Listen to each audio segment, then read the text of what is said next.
ఈ year end వరకు కూడా వాళ్ళకు ఇవ్వాలి, టైం ఇవ్వాలి. ఇప్పుడు రోజు మనం ఉన్నప్పుడు తెస్తూ ఉంటే అప్పుల వారం అని మంగళవారం అని అంటుంటే ఇప్పుడు చూస్తుంటే దగ్గర 32,000 కోట్లు డిఫరెంట్ రూపాల్లో తీసుకొని వచ్చారు. మరి అది ఎక్కడ ఖర్చు పెడుతున్నారో, ఎవరు ఖర్చు పెడుతున్నారో, ఎలా ఖర్చు పెడుతున్నారో కూడా తెలియటం లేదు. సో అది దాని గురించి ఒకటి. రెండోది చెత్త పన్ను. అప్పుడు వేసినప్పుడు చెత్త పన్ను వేసినందుకు చెత్త ముఖ్యమంత్రి అని కూడా మాట్లాడడం జరిగింది. చెత్త పన్ను అనేది చెత్తను కలెక్ట్ చేసుకోవడానికి ఖచ్చితంగా ప్రపంచ దేశాల్లో కావచ్చు, ఏ దేశంలో కూడా శానిటేషన్ బాగుండాలి అంటే ఖచ్చితంగా ఆ చెత్తను కలెక్ట్ చేసుకోవడానికి ఎవరికో ఒకరికి అప్పచెప్పాలి. లేదంటే నువ్వు తీసుకొని పోయి డంప్ యార్డ్లో వేయలేము కదా, మనం అంతా చెత్త తీసుకొని పోయి. సో దాని ఒక మెకానిజం ఉండాలి. సో ఆ రోజు ప్రతిపక్షంలో ఉన్నప్పుడు వాళ్ళు మాట్లాడినారు ఆ విధంగా వేయకూడదని. కానీ ఇప్పుడు మళ్ళీ వేయచ్చు, అది చెయ్యొచ్చు అనే పద్ధతిలో వాళ్ళు కూడా ఇంప్లిమెంట్ చేస్తున్నట్టు. పవన్ కళ్యాణ్ గారు కూడా అది మళ్ళీ ఎక్కడో ఇంప్లిమెంట్ చేస్తున్నట్టు నేను చూశాను. వెదర్ అది కరెక్టా తప్ప అని కూడా నాకు తెలియదు. కానీ ఖచ్చితంగా చెత్త కలెక్ట్ చేయడంలో మాత్రం నేను అప్పుడు సమర్థిస్తున్నాను, ఇప్పుడు సమర్థిస్తున్నాను. అది పవన్ కళ్యాణ్ గారు అది వేసి ఉన్నా కానీ అది కరెక్టే. ఎందుకు అంటే ఖచ్చితంగా నీ ఇంటి చెత్తను నువ్వు తీసుకొని పోయి డంప్ యార్డ్లో వేయలేవు. ఎవరో థర్డ్ పార్టీ తీసుకోవాలా, తీసుకొని పోయి అది తడి చెత్త పొడి చెత్తగా వేరు చేయాలా, దాన్ని సాగ్రిగేట్ చేసుకొని తీసుకోకపోతే దానివల్ల ఏదైనా ఉపయోగం ఉంటుంది. సో దాన్ని ఆ రోజు వాళ్ళు ప్రతిపక్షంలో రాజకీయంగా వాడుకోవచ్చు, కానీ ప్రజల శ్రేయస్సు కోసం అయితే దట్స్ బెటర్. లేకుంటే మొత్తం చెత్త అంతా తీసుకొని పోయి కాలువలలో వేస్తారు, ఇంటి ముందర వేస్తుంటారు. దానివల్ల రోగాలు ఇవి తప్ప వేరేది ఏది రాదు. సో అది ఆ రోజు వాళ్ళకి తెలియకపోయి ఉండొచ్చు, తెలిసిండొచ్చు, కానీ రాజకీయంగా ఏదో ఒకటి నిందాన్ని వేస్తుండే. ఇప్పుడు మళ్ళీ ఇంప్లిమెంట్ చేస్తున్నారని నేను అనుకుంటున్నాను. ఆ విధంగా చేస్తేనే దానివల్ల ఉపయోగం ఉంటుంది. రెండోది వచ్చి ద మెయిన్ వచ్చి రీసర్వేకి అదేదో జరిగిపోతుందని వద్దు అని చంద్రబాబు నాయుడు చెప్పినారు. అవన్నీ క్యాన్సిల్ చేస్తున్నాను, క్యాబినెట్ అప్రూవ్ అన్నారు. మళ్ళీ నిన్న చూస్తే మళ్ళీ అది కంటిన్యూ చేస్తున్నామని చెప్పడం జరుగుతుంది. రీసర్వేకి సంబంధించి నిర్మలా సీతారామన్ తన బడ్జెట్ స్పీచ్లో కూడా చెప్పడం జరిగింది. ఇవి కొన్ని రిఫార్మ్స్ తీసుకొని రాకపోతే కష్టమని. పట్టణ ప్రాంతాల్లో అయితే జిఐఎస్ అని, జియోగ్రఫికల్ ఇండికేషన్ సిస్టమ్ అని, ఇక్కడైతే రీసర్వే అని, టైటిలింగ్ యాక్ట్ అని ఇలాంటివి తీసుకొని రావాలని, అప్పుడైతేనే మేము కొద్దిగా లోన్స్ ఇవ్వగలుగుతామనే పద్ధతిలో వాళ్ళు మాట్లాడడం జరిగింది. సో ఎందుకు నేను చెప్తున్నానంటే, ఉదాహరణకు మా అనంతపూర్ జిల్లా లాంటి జిల్లాల్లో సర్వే నెంబర్ 50 ఉదాహరణకు ఉంటే ఆ 50లో ఉండాల్సినది 70 ఎకరాల ఎక్స్టెంట్ అయితే 150 ఎకరాలకు పాస్బుక్లు ఉంటాయి. దాంట్లో ఎవడు భూమి మీద ఉన్నాడో, ఎవడు బ్యాంకు లోన్ కోసం దొంగ పాస్బుక్లు పెట్టుకున్నాడో కూడా ఎవరికి తెలియదు. ఆ విధంగా మా జిల్లాలో దగ్గర 25 లక్షల ఎకరాలకు ల్యాండ్ కంటే ఎక్కువ పాస్బుక్స్ ఉన్నాయి. అవన్నీ ఫిల్టర్ కావాలి, అవన్నీ క్లియర్ కావాలంటే ఖచ్చితంగా రీసర్వే తప్ప వేరే దారే లేదు. అది 100 years బ్యాక్ మనకు ఒకసారి రీసర్వే జరిగింది బ్రిటిష్ కాలంలో. మళ్ళీ ఇప్పుడు రీసర్వే జరుగుతుంది. అంటే భూమి ఎంతైతే ఉన్నామో, ఫీల్డ్ లెవెల్లో ఎంతైతే భూమి ఉంటుందో వాటిని గుర్తించి చేయడం. కానీ పొలిటికల్గా వాడుకొని వాటిని ఆ విధంగా చేయకూడదు, రీసర్వే అనేది నిలిపేస్తాము, దీనివల్ల అందరికీ ఇదని, మీ భూములన్నీ జగన్మోహన్ రెడ్డి తీసేసుకుంటాడని ఒక నెగిటివ్ ప్రచారం అయితే మొదలు పెట్టడం జరిగింది. ఏ విధంగా తీసుకుంటాడు జగన్మోహన్ రెడ్డి? పేదలకు ఇచ్చిన భూములే రిజిస్ట్రేషన్ చేసి ఇచ్చినాడు.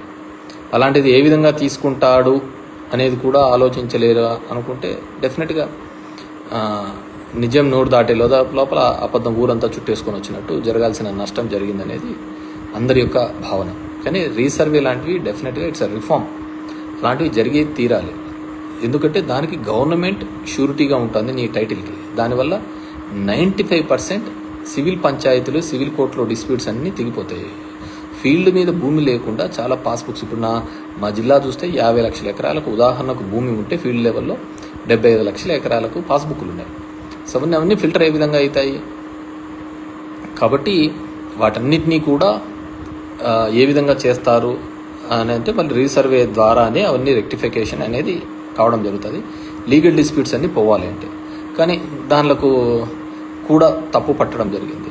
సో అందుకే నేను చెప్తున్నాను కదా, ఏమేమి చెప్పారు, ఏదేది చెప్పారు, ఇవన్నిటినీ కూడా అందరము కూడా పొలిటికల్ సరే ప్రజలకు ఆవేదన ఉండేది ఉంటుంది. సో నాకు అది చూస్తున్నప్పుడు ఈ ప్రస్థానం సినిమాలో సాయి కుమార్ డైలాగ్ గుర్తుకొస్తుంది. ప్రతి మనిషిని కదిలించేది ఒక ఆశ ఒక్కటే అని. ఆ విధంగా ఆ ఆశతోనో కోరికతోనో కొత్తగా ఏమైనా మంచి జరుగుతుందని ఒక ఆలోచనతో చేసింటారు. So we have to give time. ప్రభుత్వానికి కూడా మనం టైం ఇవ్వాలి. టైం ఇచ్చిన తర్వాత వాళ్ళు కన్నా ఈ ఇయర్లో కూడా చేయలేకపోతే సరే, ఒక ఫైనాన్షియల్ ఇయర్ అంతా అయిపోయినా కానీ నువ్వు చేస్తూ ఉన్న హామీలు ఏమైనాయి, సంపద సృష్టిస్తానని. ఇప్పుడు అమరావతి అనే దాంట్లో ఒక్కొరికి ఒక కన్ఫ్యూజన్ అనేది. కొంతమంది లోన్ అంటారు, కొంతమంది గ్రాంట్ అంటారు, కొంతమంది మేము చూసుకుంటామని చెప్పేసి ఫైనాన్షియల్ మినిస్టర్ మేము అని చెప్పి లోన్ కిందకి వస్తుంది. డిఫరెంట్ బ్యాంకింగ్ సెక్టర్, ఏఏబి కావచ్చు, ఎక్స్టర్నల్ ఎయిడెడ్ బ్యాంక్ ఈఏబి గురించి కావచ్చు, వరల్డ్ బ్యాంక్ గురించి కావచ్చు, డిఫరెంట్ బ్యాంక్స్ నుంచి ఇప్పిస్తాము అని అన్నారు. మరి అది ఏ విధంగా ఇప్పిస్తారనేది ఇంకా ఇంతవరకు గైడ్లైన్స్ రాలేదు. సో ఆ విధంగా ఉంది. దానిల మీద కూడా క్లారిటీ లేదనమాట. సో ఓవరాల్గా we have to give, because మనకు చేస్తామనేది ఎటువంటి ట్యాక్సేషన్ లేకుండా, కొత్తగా ట్యాక్సులు విధించకుండా, పెంచిన కరెంటు ఛార్జీలు తగ్గిస్తామని, పెరిగిన ఛార్జీలు తగ్గించి, ఎటువంటి ట్యాక్సే లేకుండా సంపద సృష్టించి వాటి ద్వారా పథకాలు ఇస్తామని చెప్పేసి. సో మనం 2 నెలల్లోనే అద్భుతాలు జరుగుతాయనుకోవడం కూడా తప్పే, అద్భుతాలు చేస్తారనుకోవడం కూడా తప్పే. సో అది చంద్రబాబు నాయుడు గారు చేస్తారనేది ఇంకా పెద్ద తప్పవుతుంది. So we have to give time for them. And దాని లోపల కొన్ని చోట్ల ఈ గొడవలు కానీ ఇలాంటివి కానీ ఇట్స్ ఎ గుడ్ కల్చర్ కాదు అనేది మా భావన. ఎందుకంటే మనం వేసిన బంతి మళ్ళీ తిరిగి బౌన్స్ బ్యాక్ అవుతూ ఉంటుంది దాన్ని. సో అది మళ్ళీ వెనక్కి వస్తూ ఉంటుంది. సో అది చాలామంది మనల్ని ఎంకరేజ్ చేయొచ్చు, ఎంటర్టైన్ చేయొచ్చు, ఇలాంటివి చేయండి అని చెప్పేసి.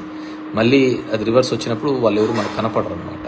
సో అవన్నీ కూడా మనం జాగ్రత్తగా, మన మాట తీరు, ఇదన్నీ కూడా జాగ్రత్తగా ఉంటే మనకి కూడా బాగా పీస్ఫుల్గా ఉంటుంది అనమాట. సో అంటే బేసిక్గా నేనేంటంటే మన వాళ్ళు వైసీపీ క్యాడరు వీళ్ళంతా చూడన్నా ఇట్లా చేసినాడు అని ఈ సోషల్ మీడియా ప్లాట్ఫామ్స్లో దీనిలో పెడుతుంటే, అదే మనం కొద్దిగా టైం ఇవ్వాలా, టైం ఇచ్చిన తర్వాత చూద్దాం వాళ్ళ సంగతి అని చెప్పేసి. అదేవిధంగా అమ్మఒడి తీసేసి తల్లికి వందనం అనేది ఇలాంటివన్నీ పెట్టడం ఇంకా ఇప్పుడు లేదు, నెక్స్ట్ ఇయర్ అంటున్నారు. చూద్దాం నెక్స్ట్ ఇయర్కి ఏ విధంగా చేస్తారు. బేసిక్గా నేను జగన్మోహన్ రెడ్డి ఇప్పుడు ప్రభుత్వంలో ఒక ఎమ్మెల్యేగా కావచ్చు అబ్జర్వ్ చేసినది ఏంటంటే, జగన్మోహన్ రెడ్డి గారు ఎక్కడా కానీ ఫ్రీబీస్ ఇవ్వలేదు. అందరూ ఏం చేస్తున్నారంటే ఉచితంగా పథకాలు పంచుతున్నాడు అనే ఒక తప్పుడు భావం తీసుకొని రాగలిగినారు. కానీ ఆయన ఎప్పుడూ కూడా ఉచితంగా పథకాలు ఏది ఇవ్వలేదు. అమ్మఒడి ఇచ్చినాడు అంటే స్కూల్లో పోయే డ్రాప్అవుట్స్ తగ్గినాయి, స్కూల్లో జాయిన్ అయ్యే వాళ్ళు పర్సంటేజ్ పెరగడం జరిగింది. నాడు నేడు చేసినారంటే ఒక గవర్నమెంట్ ఇన్స్టిట్యూట్ని డెవలప్ చేసే కార్యక్రమం చేసినాడు, ప్రైవేట్ ఇన్స్టిట్యూట్ని కాకుండా ఇది. సో అది అమ్మఒడికి అనేది ఉపయోగపడింది. విద్యా దీవెన, వసతి దీవెన అంటే హైయర్ ఎడ్యుకేషన్లో చదువుతున్న పిల్లలకు ఉపయోగపడేది. సో వాళ్ళందరికీ అర్థం కాలేదు హైయర్ ఎడ్యుకేషన్లో చదివే దానిలో ఆ డబ్బులంతా జగన్మోహన్ రెడ్డి ఫీజుల రూపం ద్వారా మన అమ్మద అకౌంట్లోకి వేస్తున్నాడు అనే విషయాన్ని గుర్తించలేకపోయి ఉండొచ్చు, ముఖ్యంగా దీనిలో యువతకు చూస్తే. అదేవిధంగా మహిళా సంఘాలకు డబ్బులు ఇచ్చినాడు అంటే ఎస్, అంతకుముందు రుణమాఫీ అనే పేరుతో ఎక్కడైతే మోసపోయిన మహిళా సంఘాలు ఉన్నాయో అవి ఏ గ్రేడ్ నుంచి డి గ్రేడ్కి వచ్చినాయి. దాన్ని మళ్ళీ అప్లిఫ్ట్ చేయడానికి కోసమే దాన్ని డి గ్రేడ్లోకి నుంచి ఏ గ్రేడ్లోకి తీసుకొని రావడం జరిగింది. 98% రీపేమెంట్ అంతా మనమే చేసినాం కాబట్టి మొత్తం అంతా తీసుకొని రావడం జరిగింది. ఈ విధంగా బ్యాంకింగ్ సిస్టమ్ కావచ్చు, ప్యారలల్గా కావచ్చు, ఒక వ్యవస్థ ఇప్పుడు ఆటోలనే కావచ్చు, అదేవిధంగా నాయ బ్రాహ్మణ్స్ కావచ్చు, ఇవన్నీ వ్యవస్థలు ఎక్కడ ఊరికి వెళ్ళాం. ఈ కుల వృత్తులు ఇవన్నిటినీ కూడా ముందుకు తీసుకొని అంతరించిపోతున్న దానికి ఇప్పుడు నేతన్న నేస్తం కావచ్చు, ఇవన్నీ కూడా అంతరించిపోతున్న ఒక వృత్తిని బతికించడం కోసం చేసిన ఒక ప్రయత్నం అంతే. సో దాన్ని అన్నింటినీ ఉచితంగా పనిచేస్తున్నాడు అని చెప్పిన అంతకంతే మించి పంచుతున్నాడు అనేది. అదేవిధంగా ఉద్యోగ కల్పనలో కూడా ఇప్పుడు అందరూ శ్వేతపత్రాలు అందరూ రిలీజ్ చేస్తున్నారు అనమాట. ఎన్ని ఉద్యోగాలు ఇచ్చినారు, ఏమి ఇచ్చినారు అని. అది వాళ్ళ టెన్యూర్లో 14 to 19 ఎన్ని ఇచ్చినారని చెప్పినా కూడా బాగుండేది అనమాట. ఇప్పుడైతే ఒక ప్యారలల్ వ్యవస్థ, అది జగన్మోహన్ రెడ్డి ఉన్నా లేకున్నా, అది ఇంకొక 100 సంవత్సరాలైనా కానీ ఆ సచివాలయ వ్యవస్థ, ఆ సచివాలయాలు అనేది జగన్మోహన్ రెడ్డి గారు ఏర్పాటు చేసినది అవి జీవితకాలం ఉండే సిస్టమ్. సో దానిలో ఏ విధంగా సబ్సిక్వెంట్ గవర్నమెంట్స్ వాడుకుంటాయి లేదు అనేది వాళ్ళ ఇష్టం. సో అది we have to check. So ఇలా వివిధ కారణాల వల్ల అన్నీ ఉన్నాయి. అండ్ ముఖ్యంగా ఓట్స్కి సంబంధించి 49 లక్షల ఓట్లు కేవలం మన ఏపీలో ఆ ఫిగర్ మ్యాచ్ కాలేదు పార్లమెంట్ ఎలక్షన్స్లో అనేది కొన్ని సంస్థలు చేసుకున్న వాటి ద్వారా రావడం జరిగింది. 79 సీట్లు దేశవ్యాప్తంగా ఈ విధంగా అవకతవకలు జరిగినాయని కూడా జరగడం జరిగింది అన్నమాట. సో దాని మీద పూర్తిగా కూడా ఒక ఎంక్వైరీ జరగడమో లేకుంటే ఇంకో పద్ధతి ద్వారా వస్తేనే తప్ప వాటిని మనము కరెక్ట్గా చెప్పలేము. ఎవరో చెప్తున్నారు ప్రజలు ఆశపడి మోసపోయినారట. మనిషిని బతికిచ్చేదే ఆశ. సో ఆ ఆశ పడడంలో తప్పు లేదు. అది నెరవేరుస్తారా లేదా అనేది తర్వాత ఇట్స్ వాళ్ళ ఇదన్నమాట. We have to see. పాపం ముఖ్యంగా రాయలసీమ ప్రాంతంలో అయితే వర్షాలు లేక రైతులు ఇబ్బంది పడుతున్నారు, పనులు లేక ఇబ్బంది పడుతున్నారు. చాలా ఇబ్బందికరమైన పరిస్థితులు ఉంది. ఎందుకంటే కొన్ని గ్రామాలలో తాగునీళ్ళకు కూడా ఇబ్బంది కలిగే, ఎందుకంటే వాటర్ టేబుల్ పడిపోతుంది, వాటర్ టేబుల్ బాగా డౌన్ఫాల్ అవుతుంది. We have to see. Pawan Kalyan గారికి ఇప్పుడు తీసుకున్నారు Panchayati Raj ministry. It is challenging. ఆయన కూడా నేను విన్నాను ఇక్కడ బ్లీచింగ్ పౌడర్ ఇది లేదు, నీళ్ళకు ఇది లేదు అని చెప్పేసి కూడా వినడం జరిగింది. సో జగన్మోహన్ రెడ్డి గారు ఇట్లా ఎప్పుడు కారణాలు చెప్పలేదు. ఎందుకంటే 100 కోట్లు కేవలం 2019లో దిగిపోయేటప్పుడు టైం పెట్టినా కానీ బడ్జెట్లో డబ్బులు లేవు, ఇవి లేవు అని చెప్పలేదు. తన వంతుగా తన చేయాల్సినది కొన్ని రిఫార్మ్స్ తీసుకొని రావడం జరిగింది. ఇప్పుడు మెడికల్ కాలేజ్ కావచ్చు, పోర్ట్స్ కావచ్చు, హాస్పిటల్స్ కావచ్చు, స్కూల్ ఎడ్యుకేషన్ కావచ్చు, కొన్ని రిఫార్మ్స్. నేను కూడా అన్ని రిఫార్మ్స్ అంత త్వరగా జనంలోకి ఇంజెక్ట్ చేయడం కూడా తప్పే నేను అనుకుంటున్నాను. వీ హ్యావ్ టు ఆ ఫ్లోలో పోతుండాలి. జనాలకి ఏది అనుకుంటారో దాని ఫ్లోలో పోతుండాలి. కానీ వాళ్ళని కొత్తగా మనం నేర్పించాలనే ఒక ప్రయత్నం చేస్తా అంటేనే పెద్ద తప్పు. దానికి బేసిక్ పెద్ద ఉదాహరణ నేనే అనమాట. నాదే లైవ్ ఎగ్జాంపుల్. ఎందుకు నేను లైవ్ ఎగ్జాంపుల్ అంటే, ఇప్పుడు పబ్లిక్ రిప్రజెంటేటివ్స్ జనం దగ్గరికి పోరు, జనంతో మాట్లాడరు, వాళ్ళ దగ్గరికి వచ్చిన వాళ్ళనే కలవడం బరువుగా ఉంటుంది. అలాంటిది నేను ఒక కొత్త సిస్టమ్ని తీసుకొని వచ్చి వీళ్ళే వాళ్ళ దగ్గరికి తీసుకొని జరిగింది. దానికి ఎన్నో నిందలు మోయడం తప్ప నాకు వేరేది ఏంది జరగలేదు. అదే మర్యాదగా నేను ఇంటికాడ కూర్చున్నా కానీ నాకు ఈ నిందలు తప్పేటివి, నా పని నేను చూసుకున్నా కానీ నేను జనం దగ్గరికి పోవడంతో నాకు నిందలు ఓటమి తప్ప నేను పెద్దగా మూట కట్టుకునేదంటూ ఏమీ కనపడలేదన్నమాట. సో అపవాదులు తప్ప మూట కట్టుకునేది ఏంది లేదు. సో అట్లుంటుంది. కాబట్టి ఎప్పుడే కానీ సిస్టంలో ఏ విధంగా అలవాటు పడితే దాని ప్రకారమే పోవాలా. అదేంటి అంటే రాజకీయ నాయకులు అనేది ప్రజలకు దూరంగా ఉండాలా, ఎలక్షన్లప్పుడు కనపడాలా, వాళ్ళకి అబద్ధాలు చెప్పాలా, అబద్ధాలకు నచ్చితే వాళ్ళకు ఇది చేస్తూ అంటారు, నమ్ముకుంటే వేయరు. ఇంకా దీంట్లో మంచని చెడు అనేది అనవసరమైన విషయం. అండ్ రెండోది, చంద్రబాబు గారు నిజమైన రాజకీయ నాయకుడైతే అసలు ఏ పథకాలు చేయకూడదు. ఎందుకు చేయకూడదు అని నేను అంటానంటే, ఇన్ని పథకాలు చేసి ఎటువంటి అవినీతి లేకుండా ప్రజలకు అందించాలి అని జగన్మోహన్ రెడ్డి గారు అనుకున్నారు. ఆ విధంగా అనుకోవడం వల్లనే కదా జగన్మోహన్ రెడ్డికి 11 సీట్లు వచ్చినాయి. అదొక పొలిటికల్ లాగా చేసి ఇంకో విధంగా చేసింటే ఇప్పుడు అందరూ అదే చెప్తున్నారు కదా, వాలంటీర్ అనే వ్యవస్థను తీసుకొని రావడం ద్వారానే పార్టీకి దానికి దూరం అయిపోయింది అనేది అందరి యొక్క భావన. సో వాలంటీర్ వ్యవస్థ ద్వారా అవినీతి లేకుండా చేయాలి అనేది జగన్మోహన్ రెడ్డి యొక్క ఆలోచన. అది నచ్చలే జనాలకు. లేదు మేము ఇలాగే తిరగల్లా, మేము అందరి రాజకీయ నాయకులు ఇళ్ళ దగ్గరికే పోవల్లా, తిరగల్లా, ఇవ్వల్లా, మమ్మల్ని సతాయించల్లా, అప్పుడు కానీ మాకు ప్రభుత్వం నుంచి అందకూడదు అనే పద్ధతిలో ఆలోచించినారు. So we have to accept. So ఇప్పుడు గన చంద్రబాబు నాయుడు గన పథకాలు గన ఇవ్వడం మొదలు పెడితే అందరూ అంటారు కదా, ఏమని అంటారు, జగన్ రెడ్డి బాగా చేసినారు లేప, జగన్ రెడ్డి చేసిన దానికి మీరేం చేసినారు, ఇప్పుడు నేను చేసినా అవే చేస్తాము, కాబట్టి నా స్టైల్ వేరు అనే తన స్టైల్లో తన ఫంక్షనరీ మొదలు పెడతాడు. సో అదే ఫంక్షనరీ ఇప్పుడు మొదలు పెట్టినాడు అని నేను అనుకుంటున్నా. మళ్ళీ తన ఫంక్షనరీ మొదలు పెట్టాడు అని నేను అనుకుంటున్నాను. సో నిజంగా అంటే అప్పుడు ఒక మోడల్ అయ్యేది. జగన్మోహన్ రెడ్డి గన సక్సెస్ అయ్యింటే పేదవాళ్లకు సాయం చేయాలి, పేదవాళ్లకు ఆదుకోవాలి అనేది ఒక ఎగ్జాంపుల్గా నిలిచేది.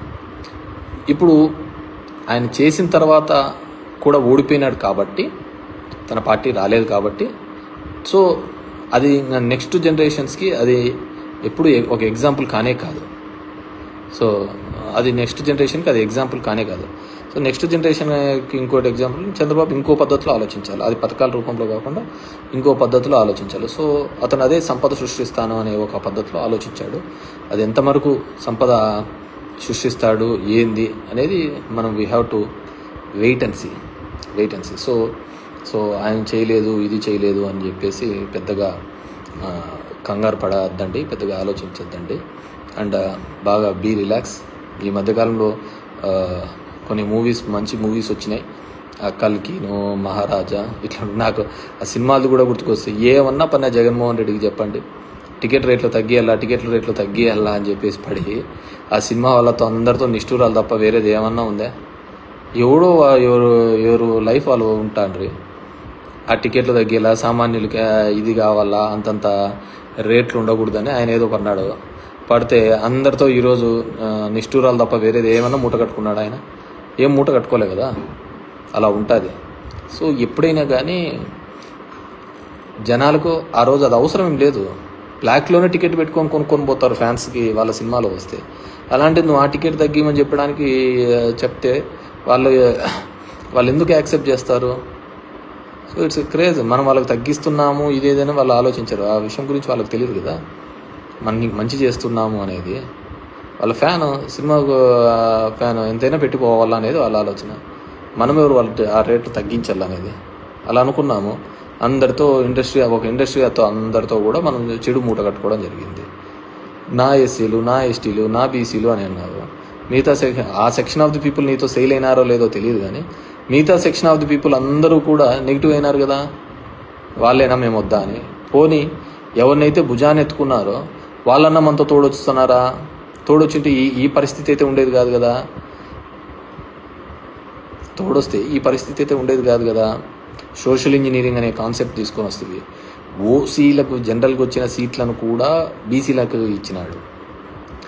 ప్రతి ఇద్దరు వైస్ ఎంపీపీలు ఉంటే ఒక వైస్ ఎంపీపీ ఖచ్చితంగా బీసీ కానీ ఎస్సీ కానీ ఉండాలి, మహిళ కానీ ఉండాలి అన్నారు.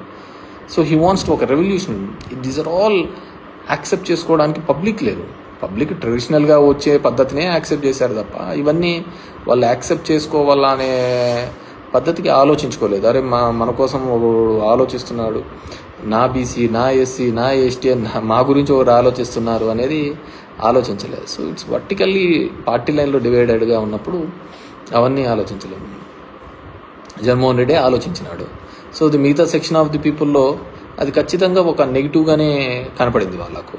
సో అది ఇంకా స్ట్రెస్ చేయడంతో ఇంకా ఎక్కువ ఉంది. పోనీ మమ్మల్ని ఓన్ చేసుకుంటున్నాడు కదా, మమ్మల్ని ఏ ముఖ్యమంత్రి కూడా ఏ పార్టీ కూడా ఇన్ని పదవులు ఇచ్చి ఈ విధంగా మమ్మల్ని దగ్గరగా చేసుకున్నారు కదా అనే ఫీలింగ్ వాళ్ళు కూడా ఎక్స్ప్రెస్ చేయలేదు. వాళ్ళు కూడా చూపించలేదు అన్నమాట. మమ్మల్ని ఇంతగా చేసినారు కదా, మాకు ఈ విధంగా ఒక రాజ్యాంగబద్ధమైన పదవులు ఇచ్చినారు కదా, సరే ఆ పదవులకు ఏ విధంగా ఉంది ఏముంది అనేది తర్వాత. ఎంతోమందిని పక్కన పెట్టి ఇచ్చినాడు మమ్మల్ని, వాళ్ళకు వచ్చిన ఆపర్చునిటీని కూడా తీసేసి మాకు ఇచ్చినాడు కదా, సో మనం ఉండాలి కదా అనేది కూడా లేకపోయిందనమాట. సో దీంట్లో మనిషి ఒకటి ఆశ కోరికలు దీని మీద తప్ప వేరేది ఏది కానీ దీంట్లో కనపడదు అనమాట. సో మనము అంత చేసినా కానీ ఏ విధమైన పరిస్థితి కనపడలేదు. So I wish everyone be positive. This 4 years we have to go ahead. YCP వాళ్ళందరికీ కూడా. సో అందరూ కూడా బీ పాజిటివ్. సో ఉంటారు పాపం. జగన్మోహన్ రెడ్డి గారిని ఆలోచించండి. ఇంట్లో వాళ్ళు అతన్ని ఇబ్బంది పెడుతూ, బయట చంద్రబాబు నాయుడు ఇబ్బంది పెడుతూ, పైన బీజేపీ ఇబ్బంది పెడుతూ, ప్రతి ఒక్కరూ ఏదో విధంగా అతన్ని క్రష్ చేయాలా అని వాళ్ళ అహాన్ని చూపించుకోవాలనే ఒక ప్రయత్నం చేస్తున్నారు. So at this point of time మనమందరం కూడా వైసీపీ పార్టీకి ఆయనకు తోడుగా ఉండాల్సిన బాధ్యత. నాకు తెలిసి ఆయన ఎవరికే కానీ తెలిసి అయితే నష్టం జరిగిండదు. సో డెఫినెట్గా ఒక పొలిటికల్ డ్రివన్ తప్ప, రాజకీయంగా తీసుకోకపోవడం తప్ప ఆయన అన్నీ కూడా ప్రతి ఒక్కరికి కూడా మంచి చేసే ఒక ప్రయత్నమే చేసినాడే తప్ప ఎక్కడే కానీ నెగిటివ్ చేయలేదు. ప్రతి ఒక్కరికి మంచి చేయాలనే ఒక ఆలోచన తప్ప వేరేది ఏం చేయలేదు. సామాన్యుల వరకు కూడా ఒక మంచి చేయాలనే ఒక ఆలోచన తప్ప వేరేది ఏం చేయలేదు. సరే ఉండొచ్చు, రాజకీయంగానే చూసుకోలేదు. ఇప్పుడు ఎఫ్పి షాప్స్ ఉన్నాయి ఒక పల్లెలో, ఒక గ్రామంలో. ఎఫ్పి షాప్ అంటే ఆ ఊర్లో ఉన్న పెద్ద లీడర్ దగ్గరకు ఉంటుంది. అది జనాలందరూ అతని దగ్గరికి పోతుంటారు, లైన్లో నిలబడుతుంటారు, తెస్తుంటారు. జగన్మోహన్ రెడ్డి ఒక కొత్త పద్ధతి తీసుకొని వచ్చినాడు, ఒక వ్యాన్ పెట్టాలని, అది ఇంటింటికి పోయి ఇవ్వాలని. సో అక్కడ అతను బాధపడినాడు, వీళ్ళకు సాటిస్ఫాక్షన్ లేదు. అలా మల్టిపుల్ రీజన్స్తో ఈ విధంగా ఉంది. So that's it for now. So అందరినీ కూడా be positive and we have to, అందరం కూడా జగన్మోహన్ రెడ్డి గారికి తోడుగా ఉందాం, అండగా ఉందాం. అతన్ని అన్ని విధాలుగా కూడా ఇబ్బంది పెట్టే ప్రయత్నాలు చేస్తూ ఉంటారు ఎమ్మెల్యే క్యాండిడేట్స్కి. రాజకీయంగా ప్రతి గ్రామంలోనూ, ప్రతి ఊర్లోనూ, ప్రతి వార్డులలోనూ కూడా ఇబ్బంది పెట్టాలా అనే ఒక ఆలోచన విధానంతో చూస్తుంటే ఇప్పుడు ఒక కొత్త ట్రెండ్ వస్తుందన్నమాట. మామూలుగా రాజకీయ నాయకులు కొట్లాడుకుంటూ ఉంటారు, అయిపోతూ ఉంటుంది. ఇప్పుడు అదంతా అయిపోయిన తర్వాత దానికి సంబంధించిన అధికారులను కూడా, ఐఏఎస్లను, వీళ్ళను అప్పుడైతే ఎవరైతే ఉన్నారో వాళ్ళను కూడా కంప్లైంట్లు పెట్టాలా, కేసులు పెట్టాలనే ఒక ఆలోచన చేస్తున్నారు. So we have to wait and see. నాకు అనిపిస్తూ ఉంటుంది అదంతా దేశంలోని దరిద్రాలకు అన్నిటికీ కూడా రాజకీయ నాయకులైనా కారణము. దెర్ ఆర్ మెనీ సిస్టమ్స్ ఉన్నాయి కదా, వ్యవస్థలు చాలా ఉన్నాయి కదా, కానీ ఎందుకు ఒక రాజకీయ నాయకుడు మాత్రమే దీనికి వస్తాడు అంటే 5 ఏళ్ళకి ఒకసారి ఓట్లకు వస్తున్నాడని ఆ విధంగా ఉంటుంది. ఇప్పుడు if you look in to the 4 pillars అనుకుంటే జ్యుడిషియరీ కావచ్చు, మీడియా కావచ్చు, ఎగ్జిక్యూటివ్ కావచ్చు, కాన్స్టిట్యూషనల్ పొలిటికల్ కావచ్చు, ఏదైనా కావచ్చు. దీనిలో కేవలం ఒకటిదే తప్పు ఉందంటారా? I don't think so. కింద నుంచి పబ్లిక్ దగ్గర నుంచి పై వరకు ప్రతి ఒక్కరిది ఏదో ఒక సందర్భంలో వాళ్ళ ఆశ, వాళ్ళ కోరికల మీద, అది కులం మీదనో, మతం మీదనో, అవకాశవాదం మీదనో, ప్రతి ఒక్కదాని మీద ఏదో విధంగా రన్ అవుతానే ఉందన్నమాట. సో ఇవన్నిటినీ కూడా అండ్ ఫ్యాక్షనిజం పెరుగుతుందని ఎవరో పెట్టారు, పురుషోత్తం అంట. ఎస్, డెఫినెట్గా ఇవన్నీ కూడా ఫ్యాక్షనిజానికి తోడు అయ్యేటివే. ఒకరికొకరి మీద ఒకటి కలిసి వచ్చి ఫ్యాక్షనిజానికి ఇంకో విధంగా ఒక అన్రెస్ట్ వచ్చిందనుకో. అన్రెస్ట్ వచ్చినప్పుడు డెఫినెట్గా అందరూ రివోల్ట్ అవుతారు, అందరూ రోడ్ల మీదకి వస్తారు. ఆ రోడ్ల మీదకి వచ్చినప్పుడు, ఆ రివోల్ట్ వచ్చినప్పుడు డెఫినెట్గా నో వన్ కెన్ స్టాప్ అనమాట. ఎందుకంటే మనం చూసాం ఈ దేశంలో ఉల్లిగడ్డల రేట్లు పెరిగినప్పుడు కూడా ప్రభుత్వాలు పడిపోయిన దేశం ఉంది అనమాట. కాబట్టి ప్రతి ఒక్కటి కూడా అదే విధంగానే ఉంటుంది. దీంట్లో మంచికి చెడుకు లేదు, కేవలం స్వార్థానికి, ఆశకు, కోరికలకు తప్ప దీంట్లో వేరే ప్లేస్ లేదనమాట ఎక్కడ కానీ. సో దాన్ని బట్టి మనం కూడా పోతూ ఉంటే బాగుంటుంది. So I wish all the best. So చాలా రోజులైంది తర్వాత కానీ ఒక ఇది. అండ్ అందరికీ నేను కోరుకునేది ఒకటే, don't expect much from Chandrababu Naidu. ఏదో ఆయన చెప్పిన పథకాలని రాత్రికి చేసేసి అద్భుతాలు చేస్తాడు అని చెప్పేసి మనంగా అనుకోవాల్సిన అవసరం లేదు. ఎందుకు చెప్తున్నానంటే డెఫినెట్గా గతంలో అతను ఎప్పుడు చేసిన దాఖలాలు లేవు. అండ్ జగన్మోహన్ రెడ్డికి జరిగిన తర్వాత 11 సీట్లు ఇచ్చిన తర్వాత, ఇన్ని పథకాలు, ఇంత మంచి అవినీతి లేకుండా జరిగిన తర్వాత 151 నుంచి 11 సీట్లకు తీసుకొని వచ్చిన తర్వాత ఇంకే రాజకీయ నాయకుడికైనా సరే కొద్దిగా ఆలోచన ఉంటే అతను ఖచ్చితంగా ఇలాంటి పథకాలు ఏవే కానీ చెయ్యడు. ఎందుకంటే అన్ని చేసినా కానీ జగన్మోహన్ రెడ్డికి ఏం చేశారు అనే ఒకటే బిగ్ క్వశ్చన్ మార్క్. సో కాబట్టి ఎవరే కానీ నాకున్న అంచనా ప్రకారం అయితే ఎవరు చేయరు. ఏదో ఎలక్షన్లకు 2 నెలల ముందు వస్తూ అంటారు, నీకు ఏది ఇష్టమైతే అది ధర్మవరానికి సముద్రం కావాలంటే తీసుకొని వస్తామంటారు, ఇంకోటి కావాలంటే తీసుకొని వస్తారు. అట్లేదో మాటలు చెప్తా అంటారు, పోతా అంటారు. సో దట్స్ పీపుల్స్ అనమాట. Thank you very much.